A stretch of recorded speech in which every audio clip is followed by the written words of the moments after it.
پیغمبر رحمت کی آغوش میں کھیلنے والا، حجرہ فاطمہ کا جانشین، مصلی رسول کا وارث، منبر رسول صلی اللہ علیہ وآلہ وسلم پر حضور کے مبارک پہلو اور گود میں بیٹھنے والا حسین، حضور کی زبان چوسنے والا حسین، حضور کے کندھوں پہ سواری کرنے والا حسین، آقا کریم علیہ السلام کے مبارک سجدے کی حالت کے اندر حضور کی پشت پہ کھیلنے والا حسین، جس حسین کا دروازہ مسجد نبوی کے اندر کھلتا تھا اور یزید کی کرتوتوں کے چشمدید گواہ تھے۔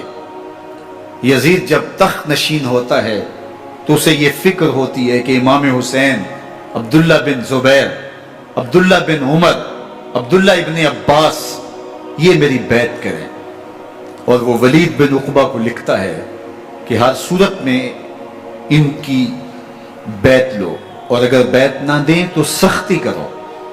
حضرت امام حسین رضی اللہ تعالی عنہ کو بلاوا آتا ہے کہ آپ کو دارالامارت میں گورنر ہاؤس میں بلایا جا رہا ہے، ولید بن عقبہ کا پیغام آپ کو پہنچتا ہے۔ آپ اس وقت فرماتے ہیں کہ اس وقت جو پیغام پہنچا ہے وہ کسی خطرے سے خالی نہیں ہے، تو کچھ سواروں کو ساتھ لیا، کہا تم دارالامارت کے باہر کھڑے رہنا، اگر میری آواز بلند ہوئی تو اندر آ جانا، ورنہ تم انتظار کرنا۔ آپ اندر گئے۔ ولید بن عقبہ نے مروان کو بھی بلایا تھا۔ مروان بن حکم یہ گورنر مدینہ ولید سے پہلے رہ چکا ہے، تو اس نے مشورہ دیا کہ سختی کی جائے۔ خیر ولید بن عقبہ نے کہا کہ یہ خط ہے، حضرت امیر معاویہ کا انتقال ہو گیا اور یزید تخت نشین ہوا ہے، لہٰذا وہ آپ سے بیعت کا مطالبہ کرتا ہے۔ تو حضرت امام حسین رضی اللہ تعالیٰ عنہ نے فرمایا کہ میرے جیسا شخص یوں چھپ کے بیعت نہیں کر سکتا، اور آپ واپس پلٹے۔ مروان بن حکم نے ولید بن عقبہ کو کہا کہ یہ موقع ہے جانے نہ دیا جائے، اگر یہ نکل گئے تو دوبارہ تم قابو نہیں پا سکو گے اور انہیں یہیں قتل کر دیا جائے۔ حضرت امام حسین رضی اللہ تعالیٰ عنہ نے یہ بات سن لی۔ کہتے ہیں حضرت امام حسین انہی قدموں کے بل واپس پلٹے اور مروان بن حکم سے مخاطب ہو کے کہا، مروان کیا بول رہا ہے؟ وہ خاموش ہو گیا۔ فرمایا تو جانتا نہیں ہم کون ہیں؟ آنا حسین ابن علی ابن ابی طالب، میں حسین ہوں، میں علی کا بیٹا ہوں، ہمارے گھر میں قرآن اترتا رہا ہے، وحی کا نزول ہوتا رہا ہے، اور یزید فاسق ہے، فاجر ہے، مسلمانوں کا قاتل ہے اور شرابی ہے، میں ڈنکے کی چوٹ پہ یزید کی بیعت سے انکار کرتا ہوں۔ بس حیدری کچھار سے محمدی شیر نکل آیا ہے۔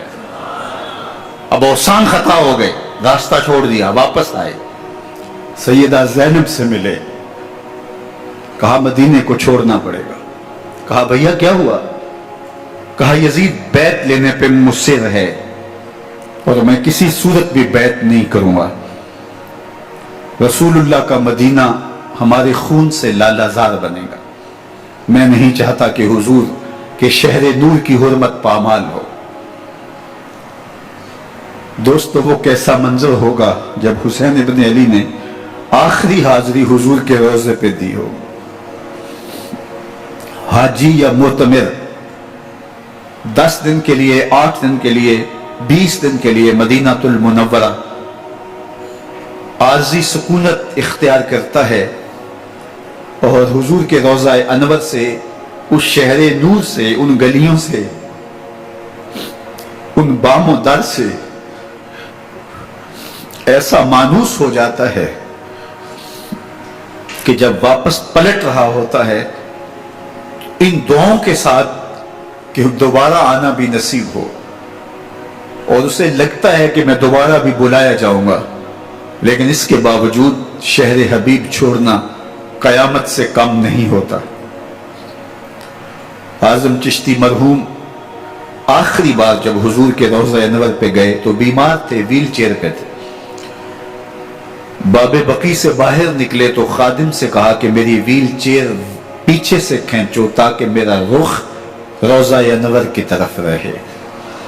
اور وہ پیچھے سے کھینچتا چلا جا رہا ہے، اور جب باب مکہ سے پیچھے جنت البقیع کے قریب سے گنبد خضرا نگاہوں سے اوجل ہونے لگا تو اعظم چشتی مرحوم نے کہا، جان بدن سے نکلتی ہے اعظم، جان بدن سے نکلتی ہے اعظم، کوئی آسان ہے مدینے سے جدا ہونا، کوئی آسان ہے مدینے سے جدا ہونا۔ یہ اس شخص کی کہانی ہے جو 10 دن 5 دن مہینہ 2 ماہ وہاں رہتا ہے اور پھر اس شہر کو چھوڑ کے آنا اس کے لیے آسان نہیں ہوتا۔ اور مجھے بتاؤ کہ حسین جو پیدا مدینے میں ہوا، جس کے گھر کا دروازہ مسجد نبوی کے اندر کھلتا تھا، جو مسجد نبوی کے اندر پرورش پا کے جوان ہوتا ہے اور مدینے کی گلیوں میں کھیلتا رہا، اس حسین ابن علی کے لیے مدینہ چھوڑنا، اور پھر وہ اس بات کا علم اور شعور رکھتے تھے کہ یہ آخری بار حضور کے در پہ حاضری ہے، دوبارہ اس شہر نور میں نہیں آ سکوں گا، تو کیا قیامت ہوگی اور کیا منظر ہوگا۔ محمد بن حنفیہ کے علاوہ خاندان نبوت کے جتنے لوگ تھے ان سب نے شہر مدینہ کو الوداع کہا، اور رات کے موقع میں مدینہ المنورہ کو، مسجد نبوی کو چھوڑ کر کے مکہ کی جانب عازم سفر ہوئے۔ 3 شعبان المعظم کو مکہ المکرمہ پہنچتے ہیں، ادھر کوفیوں کے خطوط آنے شروع ہو جاتے ہیں۔ حضرت امام حسین رضی اللہ تعالیٰ عنہ مسلم بن عقیل رضی اللہ تعالیٰ عنہ کو صورتحال معلوم کرنے کے لیے بھیج دیتے ہیں۔ 40,000 کوفی آپ کے ہاتھ پہ بیعت کر لیتے ہیں۔ ادھر 25 پیدل حج کرنے والے حضرت امام حسین 8 ذی الحج کو احرام باندھتے ہیں، لیکن آپ کو پتہ چلتا ہے کہ حاجیوں کے روپ میں قاتل چھپا دیے گئے، تو آپ اس احرام کو حج کی بجائے عمرے میں بدلتے ہیں اور کوفے کی جانب عازم سفر ہوتے ہیں۔ کائنات والو، ذرا سینے پہ ہاتھ رکھ کے دیکھو کہ یہ کتنا مشکل مرحلہ تھا۔ اس دین کی آبرو کو بچانے کے لیے حضرت امام حسین رضی اللہ تعالیٰ عنہ نے کتنا بڑا قدم اٹھایا۔ آپ کے بہیخہ دوست احباب عبداللہ بن عمر یہ سارے روکتے ہیں، عبداللہ بن عباس کہتے ہیں حضرت نہ جائیے، الکوفی لا یوفی، کوفی کبھی وفا نہیں کرتے، آپ کے والد کو وہاں شہید کیا گیا، لیکن آپ ایک فرض کو نبھانے جا رہے ہیں، میرے غم گسارو میرے مہربانو، نہ روکو مجھ کو جانے دو، مجھے نانے کے دی کی ڈوبتی کشتی بچانے دو، میں جاتا ہوں کہ دنیا پر وفا کا نام رہ جائے، میں رہوں نہ رہوں پر عظمت اسلام رہ جائے۔ میں نہیں جاتا تو نبی کے گھر کی آن جاتی ہے، میں نہیں جاتا تو نبی کے گھر کی آن جاتی ہے، تمہارا دین جاتا ہے میری غیرت ایمان جاتی ہے۔ حضرت امام حسین یہاں سے چلتے ہیں، ابھی راستے میں ہی پہنچتے ہیں کہ یہ خبر آتی ہے کہ کوفے والوں نے بے وفائی کر دی، حضرت مسلم بن عقیل رضی اللہ تعالیٰ عنہ کو شہید کر دیا گیا، نعمان بن بشیر معزول کر دیے گئے، ابن مرجانہ ابن زیاد وہاں متعین کر دیا گیا جو سخت گیر شخص تھا، اور اس نے لوگوں کو ڈرایا دھمکایا اور کوفے کے لوگوں کے دل بدل گئے اور وہ بیتیں توڑنے لگے۔ وہ منظر مسجد کوفہ کا کتنا دل گداز تھا، جب امام نماز کے لیے کھڑے ہوئے تو 40,000 لوگ آپ کے پیچھے تھا، جب سلام پھیرا اور امام نے دیکھا کہ پیچھے لوگ نہیں ہیں، پھر لوگوں نے اپنے دروازے بھی بند کر لیے۔ رات کی تنہائیاں ہیں اور حضرت مسلم بن عقیل کو کوئی پناہ دینے والا نہیں، لوگوں نے دروازے بند کر لیے کہ کہیں ہمارے گھر میں نہ آ جائیں اور ہم مشقت اور حکومتی تشدد کا شکار نہ ہوں۔ کتنا دردناک لمحہ ہے حضرت مسلم بن عقیل رضی اللہ تعالیٰ عنہ پہ، اور پھر حضرت مسلم بن عقیل بے دردی سے شہید کر دیے جاتے ہیں۔ آپ ابھی راستے میں ہیں، یہ ساری کہانی پہنچتی ہے کہ حضرت مسلم شہید کر دیے گئے اور بے دردی سے شہید کر دیے گئے، وہ جنہوں نے خط لکھے تھے کہ ہم آپ کے ساتھ ہیں اور ہم منتظر ہیں، چشم بڑا ہیں، آپ کے قدموں کی چاپ سننے کے لیے بےتاب ہیں، آج انہوں نے بیعتیں توڑ دی، 40,000 کوفی منحرف ہو گئے۔ مسجد کوفہ کا وہ منظر کس قدر روح کو تڑپا دینے والا تھا۔ ہم پچھلے سال عصر اور مغرب کے درمیان جب کوفہ پہنچے تو سورج ڈوبنے کے قریب تھا۔ میں نے اپنی زندگی میں اتنا اداس موسم کہیں نہیں دیکھا جتنا اداس موسم کوفے میں دیکھا۔ ایسے لگتا تھا جس طرح کوفے کی آب و ہوا آج بھی شرمندہ ہے۔ جو مسلم بن عقیل اور خاندان نبوت کے ساتھ اہل کوفہ نے کیا، حضرت امام حسین رضی اللہ تعالیٰ عنہ کو ان کے بہی خواہوں نے، اعزاء نے، اقربا نے، دوستوں نے، آوان و انصار نے، ساتھیوں نے کہا کہ حضرت حالات یکسر تبدیل ہو گئے، اب ہمیں مراجعت کر جانی چاہیے، واپس پلٹ جانا چاہیے۔ تو حضرت امام حسین کافی سوچ بچار میں رہے، پھر اس کے بعد آپ نے فیصلہ کیا کہ ہم آگے بڑھیں گے۔ دوستوں نے کہا کہ حضرت اگر آپ آگے بڑھیں گے تو ہمیں لگتا ہے کہ وہ آپ کے ساتھ سلوک اچھا نہیں کریں گے اور آپ بچوں کے سامنے پیاس سے شہید کر دیے جائیں گے۔ تو حضرت امام حسین رضی اللہ تعالیٰ عنہ نے وہاں ایک خطبہ ارشاد فرمایا کہ لوگوں تم جو مجھے بتا رہے ہو مجھے اچھی طرح معلوم ہے، جو تم مجھے منظر پیش کر رہے ہو وہ میری نگاہوں میں ہے، اور جو کچھ ہونے والا ہے چشم تصور وہ منظر دیکھ رہی ہے۔ کیونکہ حضرت امام حسین رضی اللہ تعالیٰ عنہ کی شہادت کی خبر حضرت امام حسین کے پیدا ہوتے ہی خاندان نبوت میں عام تھی۔ حضور علیہ السلام کو یہ بات جبریل امین نے آ کے بتائی تھی جب حسین ابن علی کے ساتھ حضور محبت کا اظہار کر رہے تھے، تو یہ جبریل امین نے آ کے کہا تھا حضور آپ کا یہ بیٹا ارض طف میں شہید کر دیا جائے گا، اور کربلا کی مٹی لا کے حضور کو دی اور ام سلمہ کو حضور نے عطا کر دی۔ حضرت ام سلمہ کہتی ہیں کہ ایک دن میں سوئی تو خواب دیکھا کہ حضور کے مبارک بال بکھرے ہوئے ہیں اور سخت پریشان ہیں، تو میں نے کہا کہ حضور آپ کی یہ کیا حالت ہے؟ وَبِيَدِهِ قَارُورَةٌ، اور حضور کے ہاتھ میں ایک شیشی ہے، فیہا دمن، جس کے اندر خون ہے۔ تو میں نے کہا حضور یہ کیا؟ فرمایا میں قتل گاہ حسین سے آ رہا ہوں اور یہ حسین ابن علی کا خون ہے۔ تو کہا 10 محرم کا دن تھا، دوپہر کا یہ منظر تھا، میں کیلولہ کر کے اٹھی، جب میں نے دیکھا تو وہ شیشی جس میں کربلا کی مٹی رکھی تھی وہ خون بن چکی تھی۔ تو یہ خبر پہلے دی گئی تھی، یہ بتا دیا گیا تھا۔ فرمایا میرے دوستو جو تم مجھے بتاتے ہو میں اس سے بے خبر نہیں ہوں، یہ سب کچھ ہونے والا ہے، لیکن اس کے باوجود میں کیوں جا رہا ہوں؟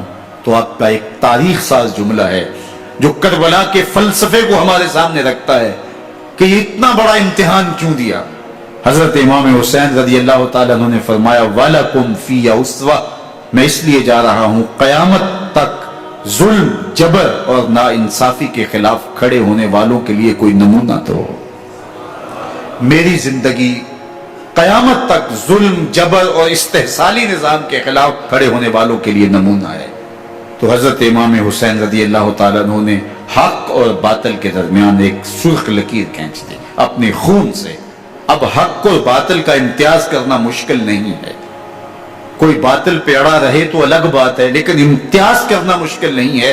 حدود بالکل واضح کر دی۔ اقبال نے یہاں کتنی خوبصورتی کے ساتھ اس مضمون کو نبھایا۔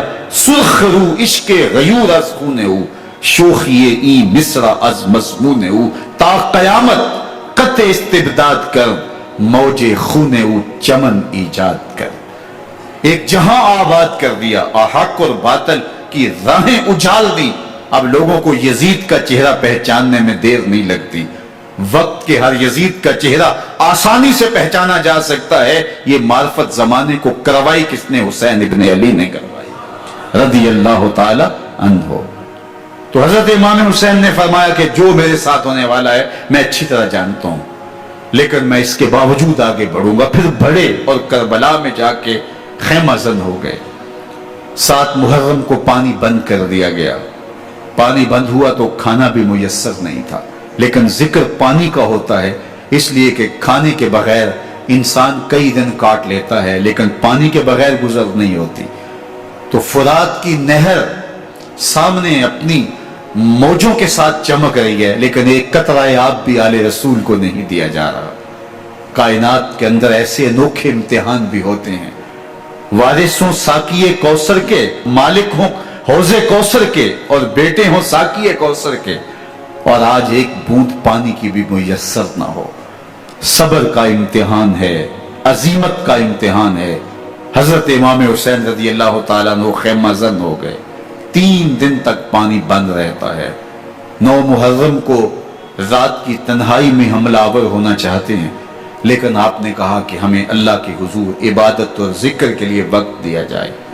ساری رات ذکر میں گزرتی ہے، عبادات میں گزرتی ہے۔ رات کے اندھیرے میں آپ چراغ بجھا دیتے ہیں۔ آوان و انصار کو کہتے ہیں کہ ان کی دشمنی میرے ساتھ ہے، انہیں میرا خون چاہیے۔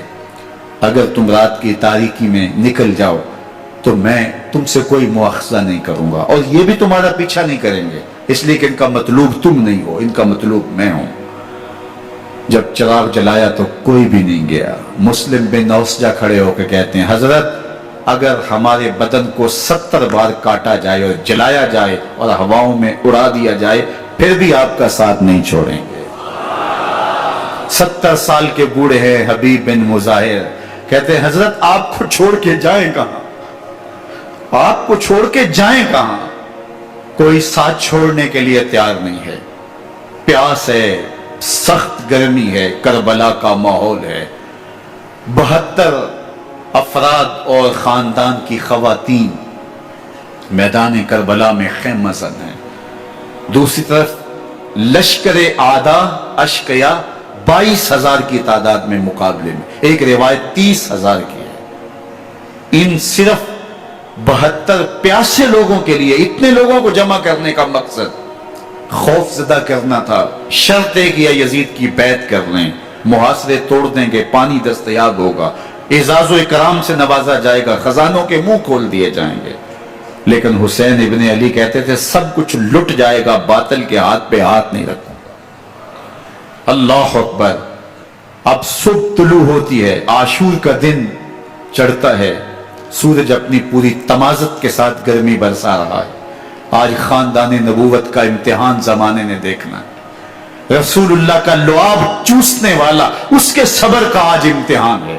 حضور کے کندھوں پہ کھیلنے والے حسین کا آج امتحان ہے۔ اللہ اکبر۔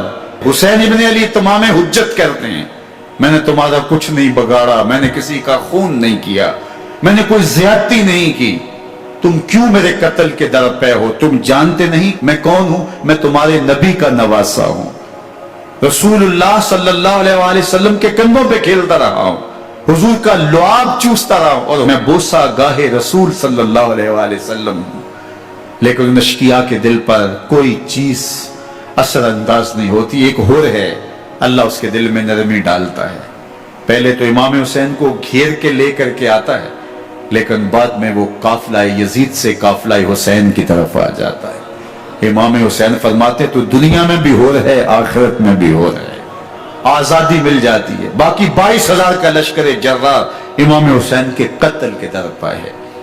پھر تاریخ نے خاندان نبوت کا وہ انوکھا امتحان دیکھا۔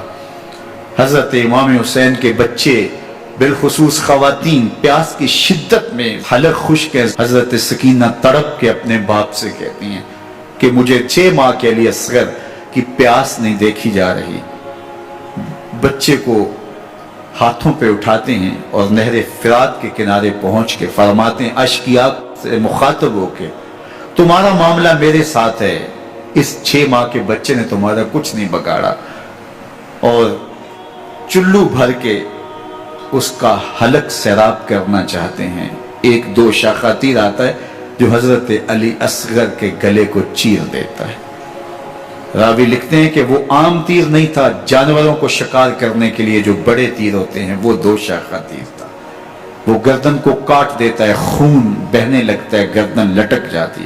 حضرت امام حسین وہ بہتا ہوا خون اپنے چلو میں لیتے اور آسمان کی طرف اچھال کے کہتے ہیں مالک حسین کی یہ قربانی بھی قبول. یہ تماشا لب بام نہیں ہے. بچہ بیمار ہو، ڈاکٹر جواب دے دیں، ماں باپ کے ہاتھ پھول جاتے ہیں. زندگی کی سانسیں ابھی چل رہی ہوتی ہیں لیکن ڈاکٹر کہے کہ یہ میرے بس کا روگ نہیں ہے، کہیں اور لے جاؤ، تو زندگی کا لف و نشر غیر مرتب ہو جاتا ہے. میں سلام پیش نہ کروں حسین ابن علی کو. 6 ماہ کا علی اصغر ہاتھوں میں دم توڑتا ہے، گردن لٹک جاتی ہے، خون بہ رہا ہے. اب خیموں کی طرف بڑھ رہے ہیں لیکن زبان پہ شکایت نہیں ہے.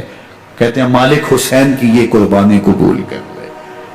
اب خیموں کی طرف آنا، شہر بانو، ام رباب، سیدہ زینب، حضرت سکینہ سلام اللہ علیہا کا سامنا کوئی آسان کام نہیں تھا. لیکن حسین ابن علی آتے ہیں، شہزادے کو یہاں خیموں کے قریب رکھ کے کہتے ہیں کہ یہ حوض کوثر سے سیراب ہو گیا ہے. اللہ اکبر. کوہرام مچ جاتا ہے خیموں کے اندر.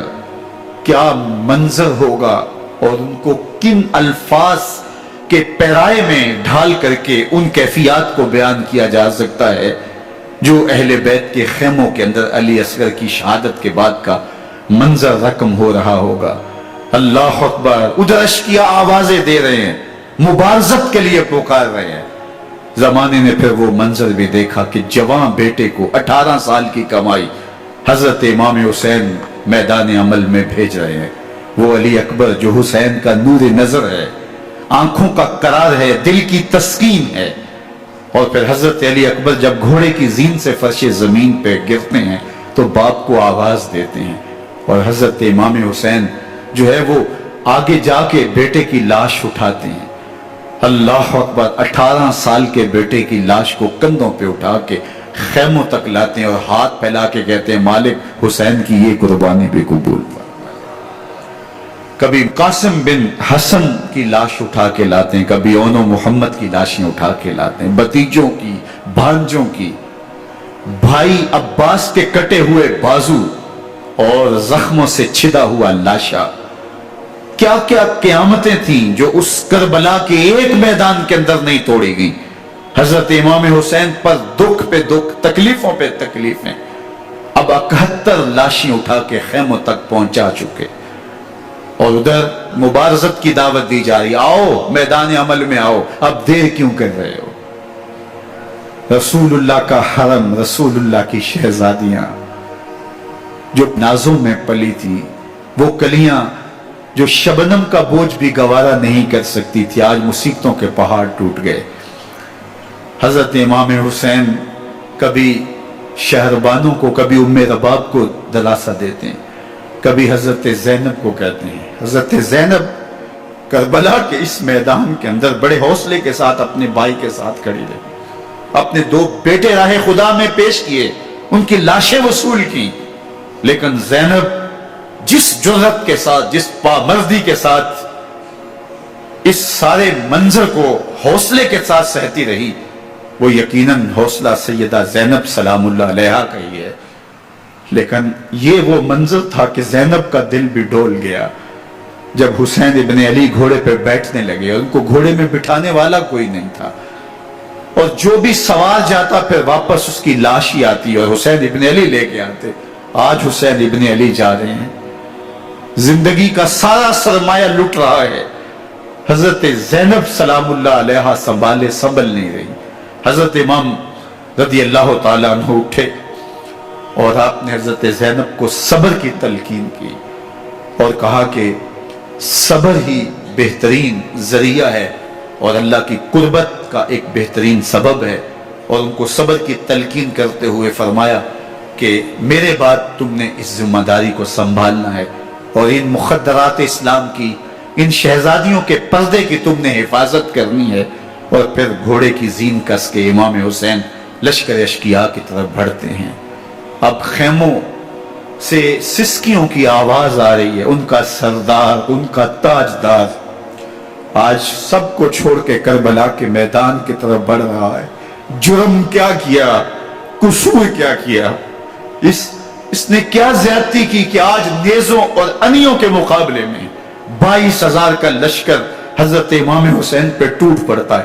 آپ پھر تمام حجت کرتے ہیں میں نے کسی کو قتل نہیں کیا، خون ناحق نہیں بہایا، میرے خون کے درپے کیوں ہو، اپنی آخرت کیوں برباد کرتے ہو، تم جانتے نہیں میں کون ہوں، میں تمہارے نبی کا نواسا ہوں. لیکن ابن زیاد کہتا ہے مقابلے میں آؤ. پھر حضرت امام حسین رضی اللہ تعالیٰ عنہ مقابلے میں آتے ہیں، اور جب گھوڑے کو ایڑ لگا کے دشمن اشقیاء پہ ٹوٹتے ہیں تو پھر ایسا منظر ہوتا ہے کہ وہ بھیڑ بکریوں کی طرح آگے بھاگتے ہیں.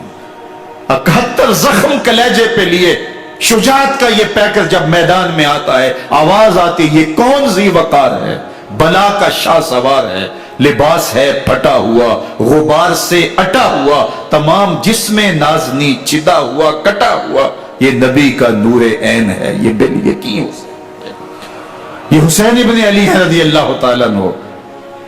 پھر چاند بادلوں میں گھر جاتا ہے، شامی ہنڈے تیر برساتے ہیں، تلواروں سے آپ کے بدن پر ضربیں لگاتے ہیں اور نیزوں سے آپ کے بدن کو پرو دیتے ہیں. جب آپ کا پیراہن بعد میں اتارا گیا تو آپ کے پیراہن میں 122 سوراخ تیروں کے تھے، 33 زخم تلواروں کے اور 34 گھاؤ نیزوں کے تھے. جب گھوڑے کی زین سے فرش زمین پر آئے بدن چھلنی تھا، زخم زخم سے خون بہ رہا تھا. 3 دن کا پیاسا حسین، اللہ اکبر، بدن زخموں سے چور، 71 لاشیں کلیجے پہ لیے، مخدرات اسلام کے پردے کا خیال دل میں الگ ہے. لیکن گھوڑے کی زین سے جب فرش زمین پہ امام حسین آتے ہیں، زبان پہ ہائے نہیں، نالا و شیمن نہیں، چیخ و پکار نہیں، آتے ہی پیشانی سجدے میں رکھتے ہیں اور پکارتے ہیں اللہم ردن بے قضائکا و صبرن علی بلائکا تسلیمن لامرکا سبحان ربی العالی. مالک گھر لٹا کے، بچے لٹا کے، خاندان سب کچھ قربان کر کے، اپنے بدن کو زخموں سے چھلنی کروا کے، تیروں اور نیزوں کی انیوں سے اپنے آپ کو زخمی کروا کے، تیرے حضور سر جھکا کے یہ اقرار کرتا ہوں کہ حسین تیری تقدیر پہ راضی ہے. مالک تو بھی بتا، تو بھی حسین پہ راضی ہوا ہے کہ نہیں ہوا. آواز آ رہی ہے اس پیاسے پر علی شیر خدا کو ناز ہے، اس نواسے پر محمد مصطفیٰ کو ناز ہے. اوروں نے بھی سجدے کیے پر اس کا عجب انداز ہے، اس نے وہ سجدہ کیا جس پر خدا کو ناز. حسین ابن علی رضی اللہ تعالیٰ عنہ کا سر انور دستے قاتل نے تب کاٹا جب وہ سجدے میں جھکا ہوا تھا. یزید نے کہا میں بیعت لوں گا، امام حسین نے کہا کبھی بھی نہیں دوں گا. یہ سر کٹ سکتا ہے، جھک نہیں سکتا. سر کاٹ کے نیزے کی نوک پہ چڑھا دیا گیا اور یہ اس بات کا اعلان تھا کہ ہم جیت گئے اور حسینی ہار گئے. اور لشکر یزید میں غوغا مچ گیا، نقارے بجنے لگے کہ ہم جیت گئے، دیکھو امام حسین شہید کر دیے گئے، اور سر کاٹ کے نیزے کی نوک پہ چڑھایا گیا.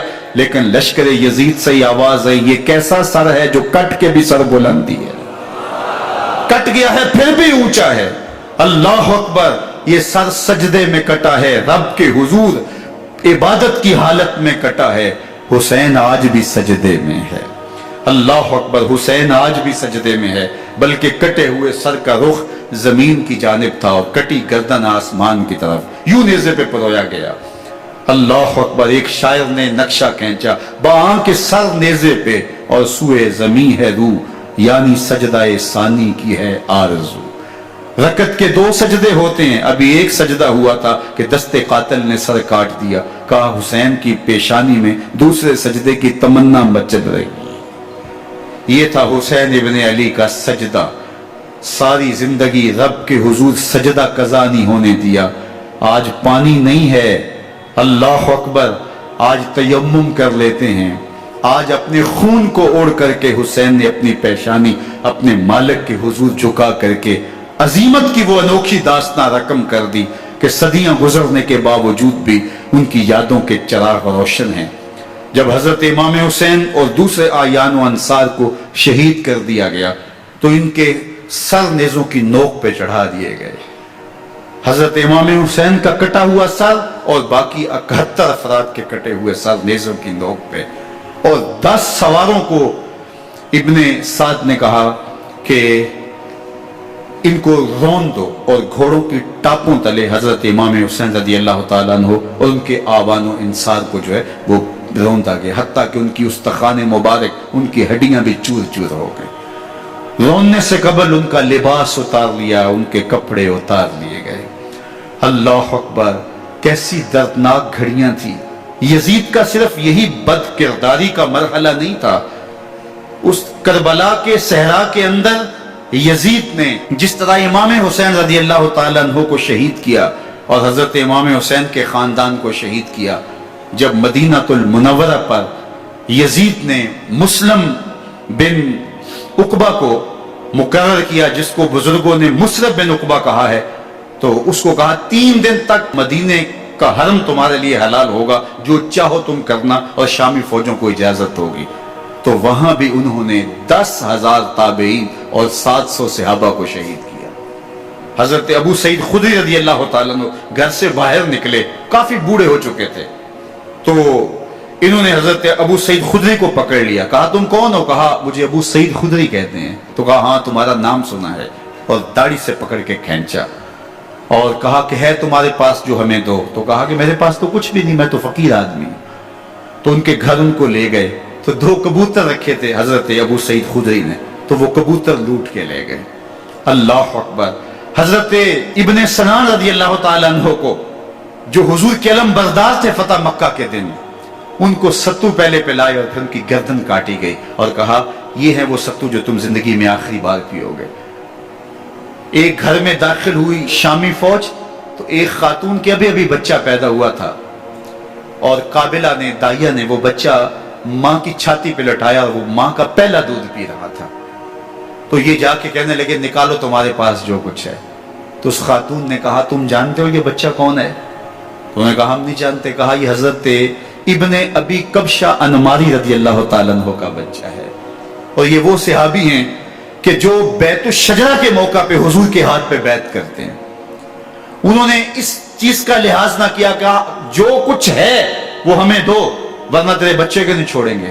تو ماں بچے سے مخاطب ہو کے کہتی ہے، ابھی بچہ پیدا ہوا ہے اور ماں سے پہلا دودھ پی رہا ہے، کہ بیٹے اگر میرے پاس کچھ ہوتا، وہ قیمتی سے قیمتی چیز بھی ہوتی، تیری جان کے لیے قربان کرتی، لیکن اس وقت میرے پاس کچھ ہے نہیں۔ تو ایک شکی آگے بڑھا اور بچے کو ایک ٹانگ سے پکڑ کے کھینچ کے دیوار کے ساتھ پٹخ کے مارا، جس سے دماغ کا بھیجا نکل گیا۔ کیا کیا زیادتیاں نہیں کی۔ 700 صحابہ حرہ کے واقعہ میں شہید کیے یزید نے، اور 10,000 تابعین شہید کیے۔ مسجد نبوی میں منبر رسول کے ساتھ گھوڑے باندھے، اور وہ منبر رسول اور مصلی رسول کے قریب لید کرتے رہے۔ حضرت سعید عبد المسیب فرماتے ہیں میں نابینا تھا اور حضور کے روضہ انور کے پاس بیٹھا تھا، اور یزید کے سپاہی آتے، جو بھی مسجد میں نظر آتا پکڑ کے لے جاتے، مجھے نابینا سمجھ کے چھوڑ دیتے، لیکن میں پریشان تھا کہ ظہر کا وقت ہوگا، عصر کا وقت ہوگا، مغرب عشاء کا وقت ہوگا، نہ اذان، نہ اقامت، نہ جماعت، تو کیسے مجھے پتہ چلے گا کہ نماز کا وقت ہو گیا، اور کیسی میری نمازوں کا کیا بنے گا؟ میں اس فکر میں بیٹھا تھا۔ لم ازل اسمع الاذان والاقامت من قبر رسول اللہ صلی اللہ علیہ وآلہ وسلم۔ فرماتے جب بھی پھر نماز کا وقت آیا، گنبد خضرا سے اذان کی بھی آواز آئی، اقامت کی بھی آواز آئی۔ 3 دن تک مسجد نبوی کے اندر گھوڑے بندے رہے، اور مدینہ کی حرمت پامال کی۔ مدینہ کے گھروں کے اندر یہ بدکماش داخل ہوئے، اور جو بدکاریاں انہوں نے کی، کلیجہ منہ کو آتا ہے۔ 1002 شیزائیں ان بدکاروں کی بدکاریوں کی وجہ سے کواری حالت کے اندر حاملہ ہوئی۔ 3 دن تک مدینے کا حرم انہوں نے پامال کیا، اور پھر مکہ المکرمہ میں کعبہ اللہ پر گولے برسائے، اور کعبہ کا غلاف جل گیا۔ وہ تو یزید مر گیا، اور حضرت عبداللہ ابن زبیر رضی اللہ تعالیٰ عنہ نے اپنی خلافت کا اعلان کیا۔ یزید کے یہ کرتوت تھے، ادھر اہل مدینہ کو ستایا، ادھر اہل مکہ کو ستایا، اور رسول اللہ صلی اللہ علیہ وسلم کے خانوادے کی بے حرمتی اور توہین کی۔ نہ صرف انہیں قتل کیا گیا، ان کی لاشوں پہ گھوڑے دوڑائے۔ ابن سعد اور شمر جو ہے وہ خیموں میں داخل ہوا، اور مخدرات اسلام کی چادریں چھیننے کی کوشش کی۔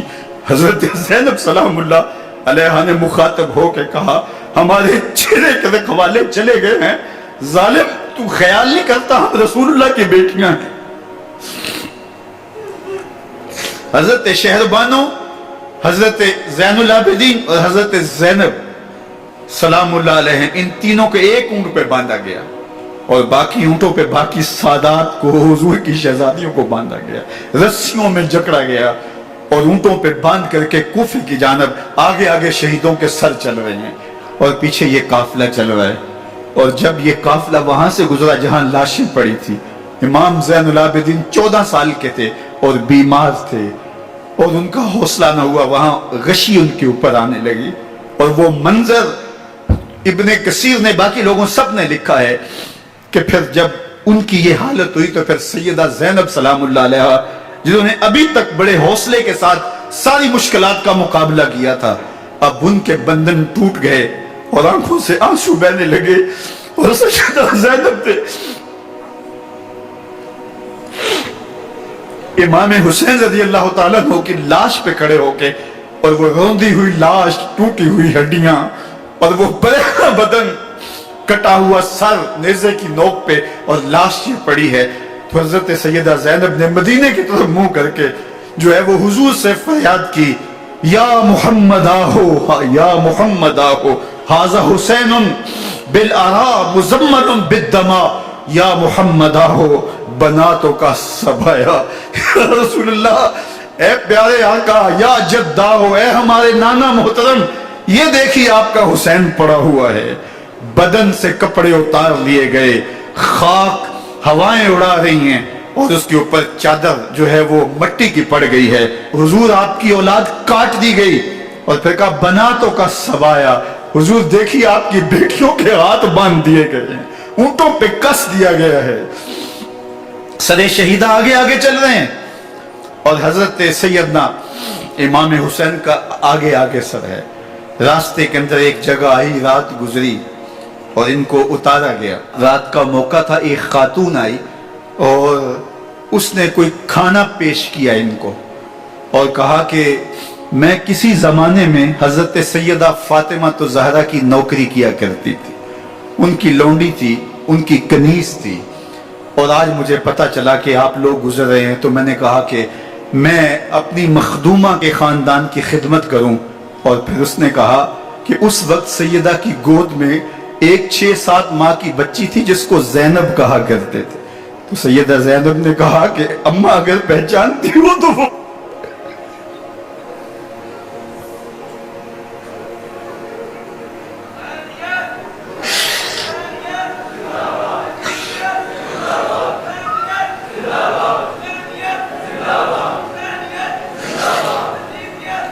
یہ تاراج اور لٹا ہوا کارواں پھر وہاں سے کوفے میں کیسے پہنچا، اور کوفے کے اندر سیدہ زینب سلام اللہ علیہ نے وہ یزید کے دربار میں، ابن زیاد کے دربار میں وہ جرأت آمیز جو باتیں کہیں، اللہ اکبر، زینب کی زبان میں علی کی خطابت بول رہی تھی، اور پھر دشمن اور دوست سارے رونے لگے، اور وہ کیا دل گداز منظر تھے، اور پھر یہ سروں کا قافلہ اور سادات کرام کا مشکیں کسی ہوئی ہیں اور اونٹوں پہ باندھے ہوئے، ان کو وہاں سے پھر قادسیہ اور قادسیہ سے پھر دمشق یزید کے دربار میں پہنچایا گیا، اور وہاں سے یہ لٹے ہوئے خانمہ برباد تاراج لوگ مدینہ المنورہ میں کیسے پہنچے، اور اہل مدینہ نے کیسے استقبال کیا، اور وہ منظر کتنا دل گداز تھا جب اہل مدینہ زینب سے پوچھتے تھے زینب حسین کہاں ہے،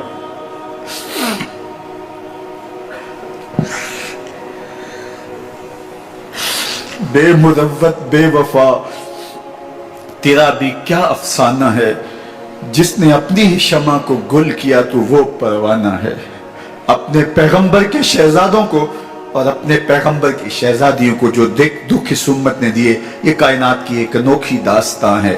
اللہ ہمیں اسوہ شبیری پہ عمل کی توفیق عطا کرے اور ان کے نقوش پاک کی برکتیں دے، اہل بیت کی محبت ہماری روحوں میں جذب کر دے، اور جس عظیمت کے ساتھ، جس حوصلے کے ساتھ انہوں نے دکھوں کو جھیلا، جو دہکتی آگ کے شعلوں پہ سویا وہ حسین، جو جوان بیٹے کی میت پر نہ رویا وہ حسین، جس نے سب کچھ کھو کے کچھ نہ کھویا وہ حسین، مرتبہ اسلام کا جس نے دوبالا کر دیا، خون نے جس کے دو عالم میں اجالا کر دیا، جو کہ سوزے غم کو سانچے میں خوشی کے ڈھال کے مسکرایا موت کی آنکھوں میں آنکھیں ڈال کے۔ اے حسین ابن علی تم پر سلام، نازش آل نبی تم پر سلام۔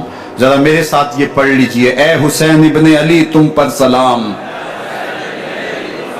نازش آل نبی تم پر سلام، تم پہ لاکھوں رحمتیں لاکھوں سلام، اے شہیدان محبت کے امام، لالا گو لالا بدن لالا کفن، اے چمن اندر چمن، زندگی ہی زندگی تیری حیات، اے حیات اندر حیات، افتخار ملت بیضا ہے تو، رب کعبہ کی قسم یکتا ہے تو، فخر کا دل میں دریچہ باز کرنا چاہیے، جن کا تو آقا ہے ان کو ناز کرنا چاہیے۔ وآخر دعوانا ان الحمدللہ۔